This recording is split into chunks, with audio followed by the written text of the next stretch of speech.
Hi, I'm Renelle Golden, and you're listening to the Movie Making Podcast. This episode is brought to you by Audible. The Audible app makes it easy to listen to your favorite audiobooks on the go. They have a wide selection of genres like mysteries, wellness, motivation, even celebrity memoirs like Britney Spears' The Woman in Me. And did you know members get full access to Audible Originals and the exclusive Words Plus music series too? Audible has exclusive content from top celebrities and renowned experts right at your fingertips. The best part is, Audible offers new members a free 30-day trial when they use the Movie Making Podcast's exclusive link. All you have to do is head on over to audibletrial.com/moviemakingpod to sign up. That's audibletrial.com/moviemakingpod. Get your very own free 30-day trial and explore all that Audible has to offer today.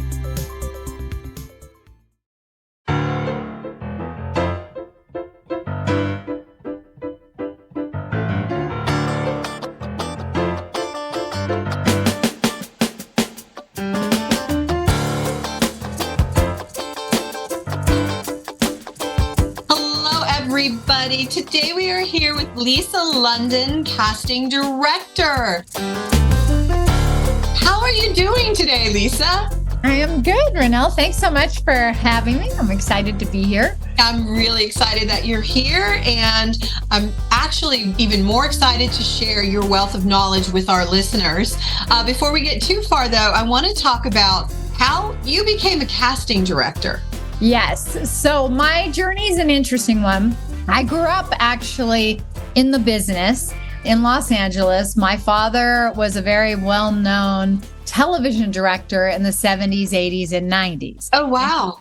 Yeah, and he directed shows like Brady Bunch, Partridge Family, $6 Million Man. Oh my God, really? I grew up with all of those. Oh, I love that. I did not know that. That's cool. Yeah, and he directed big mini series, which are now known as limited series, like Shogun and Sheets and Ellis Island. And oh my God. Yeah, The Scarlet and the Black. And he worked with all these Academy Award winners. So basically, I grew up on sets. And after school, I would go to the sets and I would hang out and I'd meet the actors and I'd talk to the actors. And that's so cool. Everyone's dream, little girl's dream, maybe. I don't know. It's just part of my life. It was normal for you. Yeah. And so what happened is I worked as a production assistant during my summers of college. And then when I graduated, first, I got to go and work as a production assistant with my father on a movie that he did called The Scarlet and the Black, and it was with Gregory Peck, and Sir John Gielgud. So I did that for 2 months after I graduated in Rome. Oh my God, that's cool. Yeah, it was an amazing experience. Yeah. And then when I came back, I worked as a production assistant on a pilot that my dad did for Aaron Spelling called Hotel. Oh. And he let me sit in on the casting sessions. And those casting directors who were very well known at the time, Lynn Stallmaster, Tony Howard, they had a company and they let me sit in and they said, "What do you think?" And I said, "Oh, he's good. She's good. Those two would work good together. That one doesn't work." And I had a lot of opinions, which I still do. Did they like them? Were they like, "Girl, you're right on"? Or well, what happened was 2 months later, they called me out of the blue and said, "Hey, we've met a lot of people to be an assistant, but we think you'd be really good in casting." And I was like, "What?" And they said, "Yeah, we think you should be in casting." And oh my God, it just happened. And I said, "Okay," and that's when I got started. That's the coolest backstory ever. I love that. Yeah. And it's an interesting backstory because it's, when I grew up, it was just part of my life, but I didn't, how everybody has a journey. So I had no idea I was going to get into casting. Oh, wow. I mean, I didn't know that, but that was my journey. I love that. And I've been there for decades now. which is awesome. So awesome. And you've met like the who's who, whatever, but you have a real knack for this. You've done really well. You also published a book on it to help talent. So tell me a little bit about the book, because that sounds really cool. No, well, I wrote, what happened is in 2013, well, before that, people used to ask me, like, how do I get started? How do I get my kid in the business? People graduating college, actors, what do I do? What's the 411? So a friend of mine, Rochelle Goodrich, we were good friends, and she'd done a lot of eclectic things in the business. And so I told her my idea. So we wrote a book, and that was my first. It took us a while, and then that was the first version of it. And that version came out in 2014. And then what happened is in 2021, pandemic, all the stuff changed. There was so much more self-taping, and there was so Zooming, and there's creating your reels, and so many more things kind of changed. So I rewrote it, and I put out a new version last year, and it's called From Start to Stardom, the Casting Director's Guide for Actors. I love that title. Thank you. Is awesome. I suppose it's on Amazon. It's everywhere. Yeah, it's on Amazon. You can get it on my website, which is at FromStartToStardom.com. But the thing about it is, it's really a 411 guide about the business of acting. So it's about most people don't learn about. I love that. Yeah. So it tells you, all the steps, like how do you get an agent? How do you take a good headshot? How do you make your resume? How do you get it's all the questions I was going to ask you today. Yeah. Like why do some actors get callbacks and others don't? How all the tips for self-taping. So it's really about the business of acting. Wow. That is really cool, and coolest title ever, Start to Stardom. I love that. Thank you. My gosh. So I'm going to just jump into some questions that talent ask me, and I'm a director writer. I don't know the answers to these things. These are for casting directors or, people on that side of it. But what are some things that actors can do when they're not working to be like perfecting their craft? Yeah, that's an awesome question. So my first thing that I would say is they should be in classes. And I feel like whether that's acting class, auditioning class, scene study, method, whatever you want to do, improv classes, it doesn't matter. I feel that being in a class is super important for a number of reasons. A, you're working on your craft. B, you're trying out different kinds of characters that maybe you didn't know if you could play. Finding your niche, maybe. Yeah, you're expanding your range as an actor. Maybe you didn't know you could do something super funny or super emotional. So I think that's really important. And also the other thing about it is you're working with a group of people and other actors who all have the same goals, and you're really creating a community. And I feel we really need community. Yeah. As not just actors, but all of us. And so when you're in a class, you're part of a community, and that's important. And if you get an audition, maybe there's another actor who will read with you. You're in a class, maybe you're going to get connected and meet an agent or manager. Maybe you're going to meet a producer. Who knows? But maybe you're going to put together a play reading or of a short you wrote. So my thing that I always suggest to actors when you're not working is really, number one, be in a class. That would be my first thing. And then the other things you can do when you're not working, I feel, is do something every day towards your craft of acting, whether that's you're reading a book about directing, acting, whatever. Reading a monologue or something. Right, monologue, whatever. Read a script or watch film and television shows, including the classics, because I find that a lot of actors, if you talk to them about older movie stars, they don't know. They don't know. Yeah. And if you ever get on a set and somebody says to you, hey, I want this to play it more like Jane Fonda in Barefoot in the Park, and you're going to be an actor who goes, what? Who? Yeah. Or are you going to be an educated actor? And so that's a good point. Yeah, you want to be educated, and if you really want to be an actor, you have to understand and the craft of acting and watching movies and old classics, especially. It was really about the story and the acting. It should be too. So that kind of makes me think then, so, okay, they're doing their acting classes and they're ready to like jump out there in the world. And one of the things that I see with actors coming into the industry, I'm not sure this is the right term.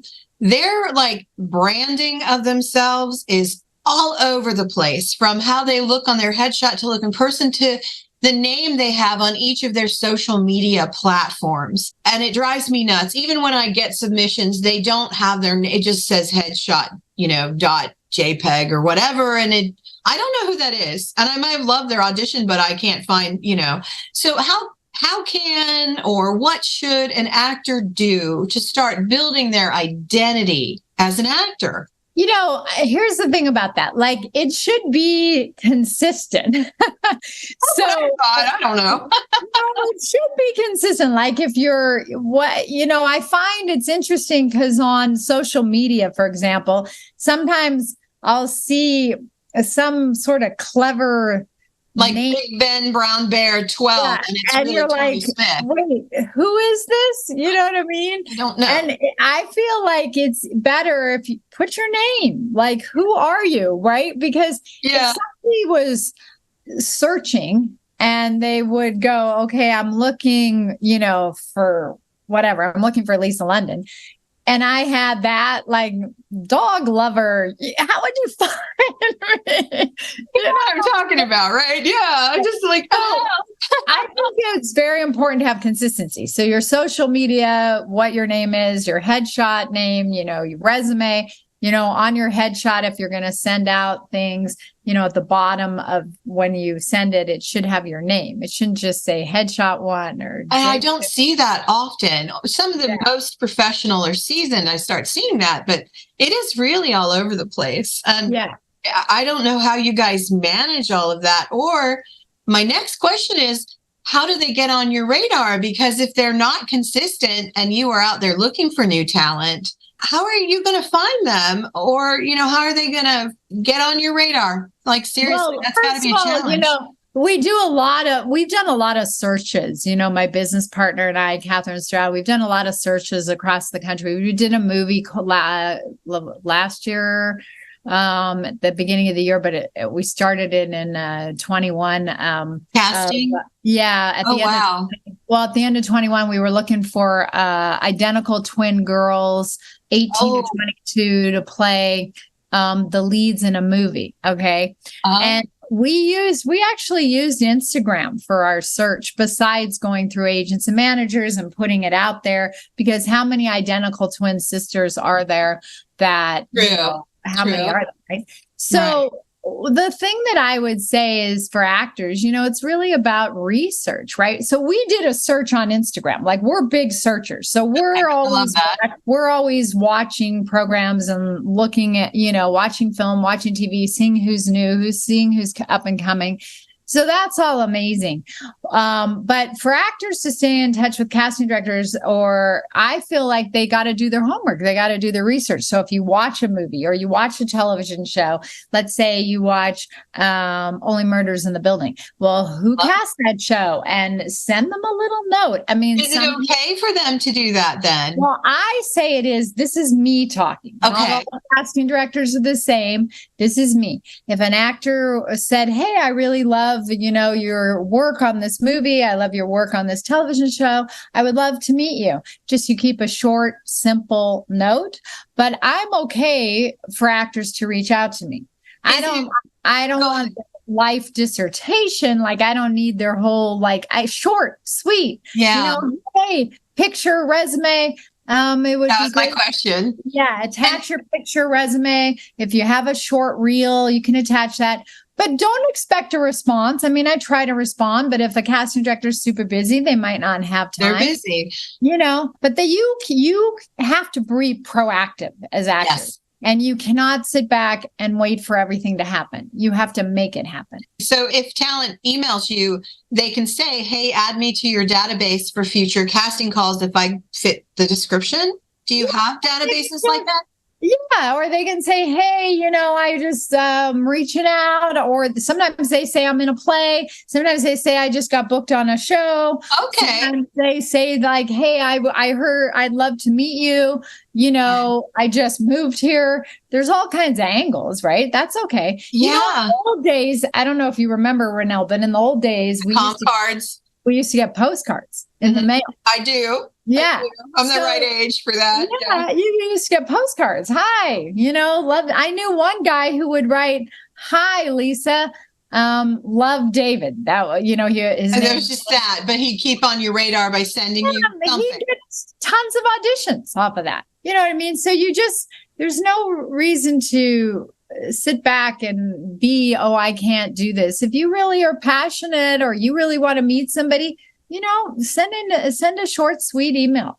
I love that. If an actor's at a point in their career where they don't necessarily have an agent yet, right, or even if they do have an agent, do you think it's advantageous for them to actually not leave it all on the agent's shoulders, but still be proactive? Because I see them sometimes think, I have an agent. That's it. My career's made. And I just feel like they maybe should still be being proactive. Yeah, well, I think it also depends on what stage of their career they're at. But if they're starting out, I think you're working with an agent or a manager, and you should definitely stay proactive and talk to your agent. Like, hey, can I submit still for projects on Actors Access or casting networks? And they'll say, no, we'll do that. Or yes, you can still do that, but we don't work with your agent to get agreement on what you're doing. What you can and can't do. But you don't have to sit back and think, okay, well, I'll just wait for the phone to ring. I don't agree with that. That's a little scary, but I have witnessed that. And it always I'm like, help, as I'm a screenwriter first and foremost. And you kind of got to be proactive, I think, to get anything done in this world.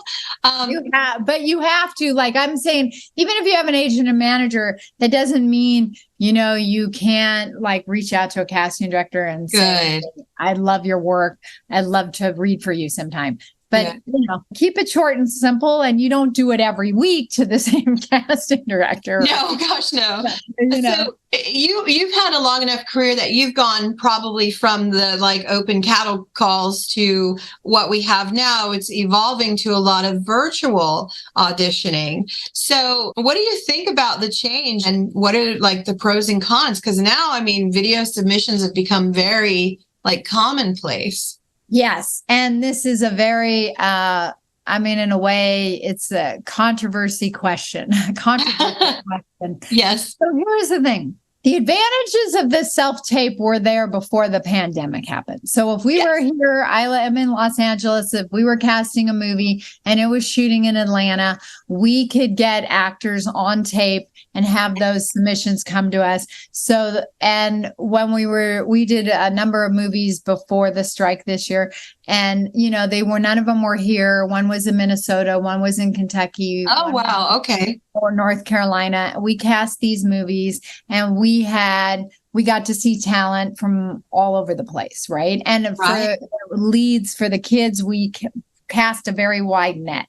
So we get to see talent from all over the place. Okay. That is the advantage, of the self-taping. So we're not going to throw the baby out with the bathwater, right? Good. But here's what I personally miss. When I was casting Sweet Life of Zack and Cody and Hannah Montana and Grandma's Boy and movies for Adam Sandler, we were in an office. We had a production. We were in the production office.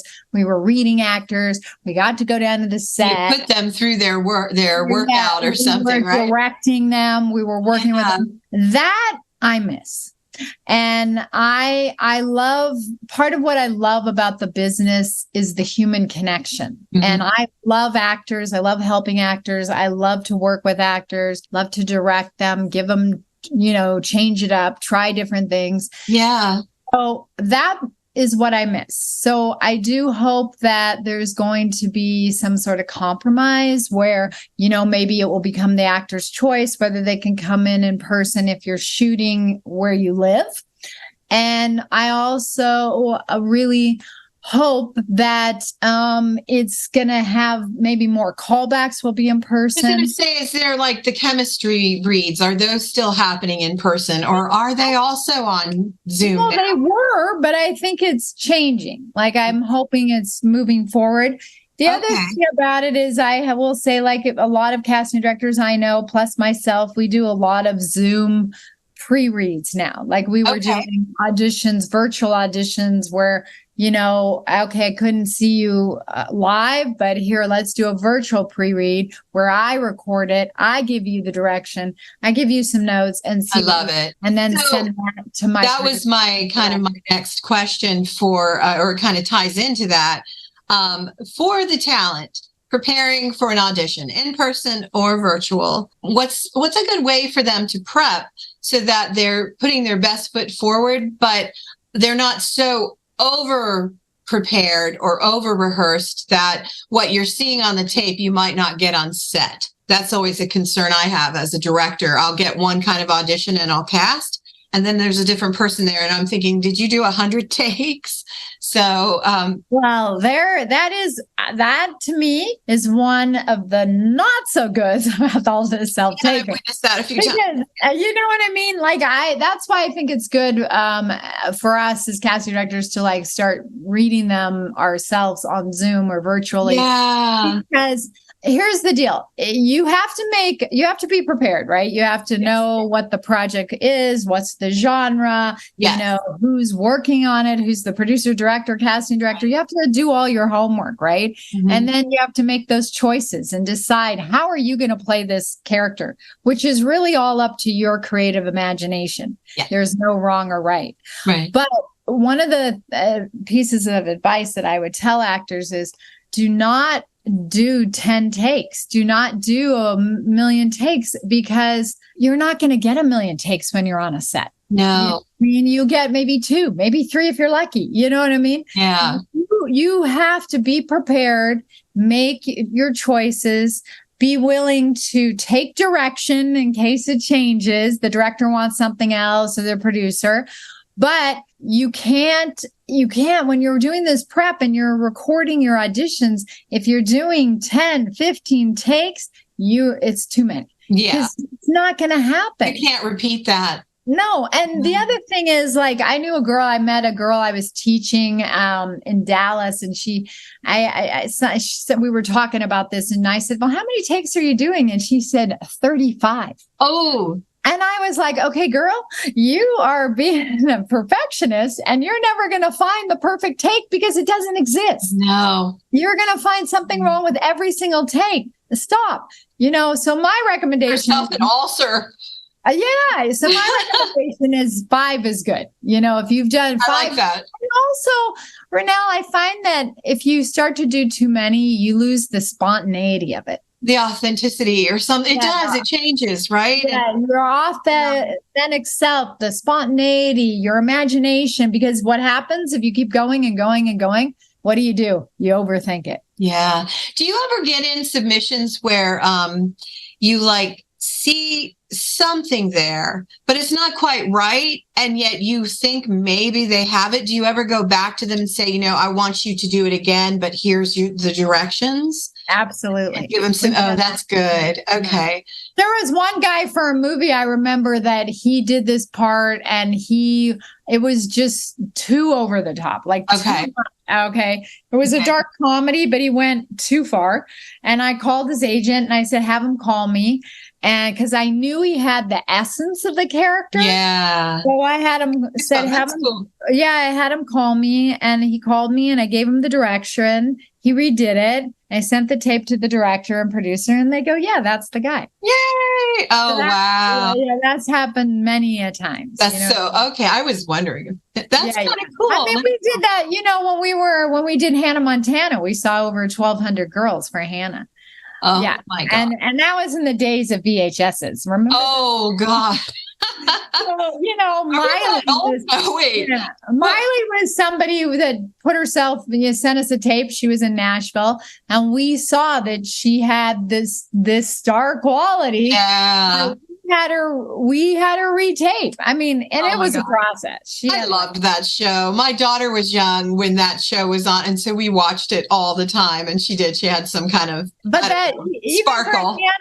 For sure. But that was a process. There was 9 callback. I mean, it was callback after callback. It was a lot. I love that. That was somebody when we first saw it, we said, oh yeah, she has the essence of this girl and she's got the star quality. Did you know who she was? That she was like Cyrus's daughter? Did you have any idea? Yeah, we knew that. Oh, okay. It had no effect on her getting the job. No, I was just wondering because I was blown away. Like when I saw her and her dad, I just thought it was the coolest thing ever in that show. Like, and I loved Billy Ray, I just loved them. That was a great show. I just, now my kids are old. Miley was cast first, and then we went to her mom and said, hey, would Billy ever consider doing this? And she said, maybe we could move the family out to LA. So, oh, wow. He wasn't attached. He had nothing to do with it before. Oh, wow. Okay. What a cool thing to be a part of. So before we kind of wrap up, but on the filmmaking side, so, obviously we have all the big budget films that, could work with you, but can indie films, like, the smaller indies, do they also have the ability to bring in a casting director and work with them? Let's say we have a $250,000 budget, or, we've got these different tiers, because I think you get better talent, but most of us go, we can't do it.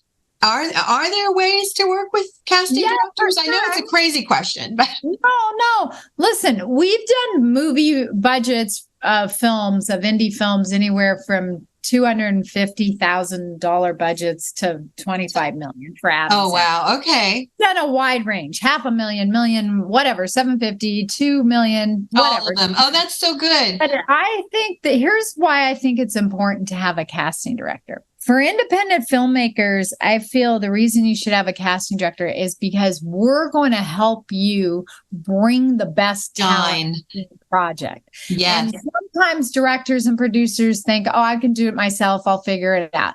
And then you know how this business is. Nothing ever goes perfect. No. When you're casting, shooting, filming, posting. Oh, yes. Since the pandemic, we have a whole new set of things that go wrong. Right. Yes. So you want to have a casting director who knows what they're doing, who knows talent, and also knows what kind of talent will work for the budget of your film. Okay.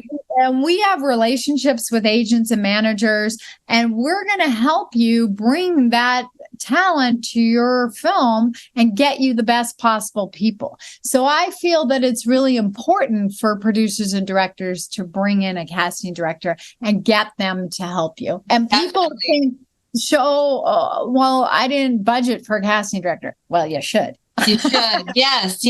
Well, and then another question would be then, assuming they budgeted for it, at what point do casting directors like to get involved? Is it early in development? So you have as much time as possible? Like, is there an amount of time you need, like 3 months or, 2 weeks? Like, how does that work? I think it's important to bring them in early. So let's say you have your script and you have development funds, or you have, you've got most of your money. Maybe you're missing a piece, but you've got a good half of it or whatever.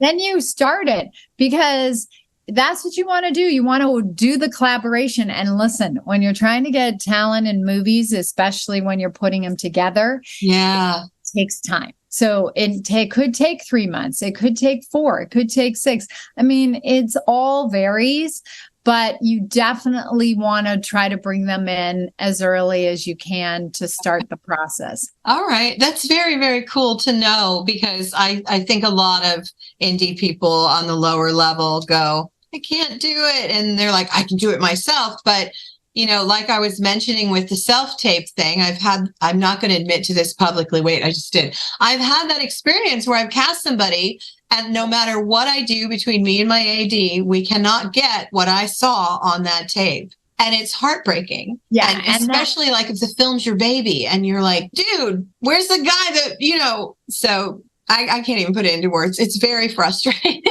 Yeah, for sure. So, and that wouldn't happen with you guys, probably. Well, also, you want to do callbacks, so you want to give them direction and see if they process it and do it.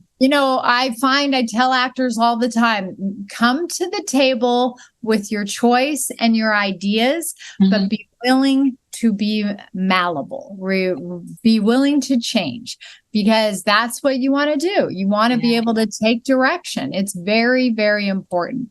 So true. And so that's what I would advise. Always, if it's for big parts or you're not sure, always do callbacks.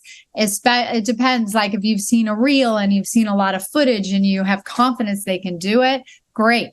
But if not, always do callbacks. There's no harm in it. Yeah, and chemistry, because like a lot of times with family members, having them look alike is great. Jaws, eyebrows. Like I always look for all that stuff. But do they have any chemistry? Mother, father, the kids, right. And that's where somebody like you could make sure we're on target. Like. Because we just don't know. And, I have decided in my mind, I am never casting again without like chemistry reads and things like that, because something I did earlier in the year, and I've still got the footage in post because I'm frustrated and I might just reshoot it. And it shouldn't be that way. It's for everybody. Everyone deserves to have that movie finished. But there was this one character and I cast off a tape, and I'm sorry I'm admitting this publicly. Oh, no one will ever trust me again. But, you learn from your mistakes, and that is one. Like, and if I had a casting director, I probably wouldn't have been there in the middle of the shoot dealing with it. And it was a younger person. So I imagine they had a lot of retakes. So totally. Yep.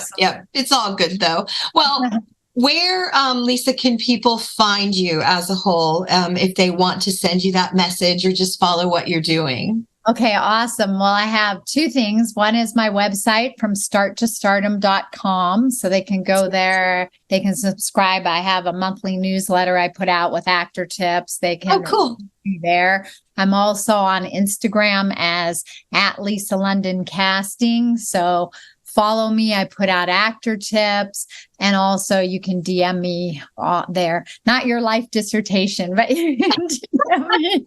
And you also work with people, getting them ready to audition and things like that. You said you teach. Oh, yeah, I do audition classes, monthly online audition classes I've been doing. I was teaching before the pandemic. Oh, cool. I have a really good, way of helping actors to make bolder and stronger choices for auditioning. Oh, I love that. Classes, if anybody's interested, you can reach out to me.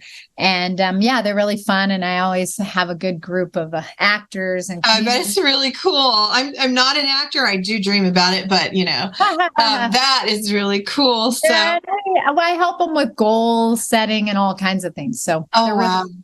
Very, very cool. Well, I have loved talking to you today, and I'm going to wrap it up with the 5 for 5 if you're up for it. Okay, absolutely. It's been such a pleasure, Renelle. They're crazy questions. Not really. Okay. All right. First question. What is your favorite food? Oh, my favorite food? Great question. I probably would say roasted chicken. That would be my son's. He loves chicken. Oh, I love to cook a roasted chicken. Oh, that's awesome. Oh my gosh. Okay. Next question. This one is non-industry related because it could be to some people. So I always clarify that. But what is something that inspires you or motivates you in your life? Oh, that's a great question. Okay, what motivates me or inspires me? You know what I would say is my kids.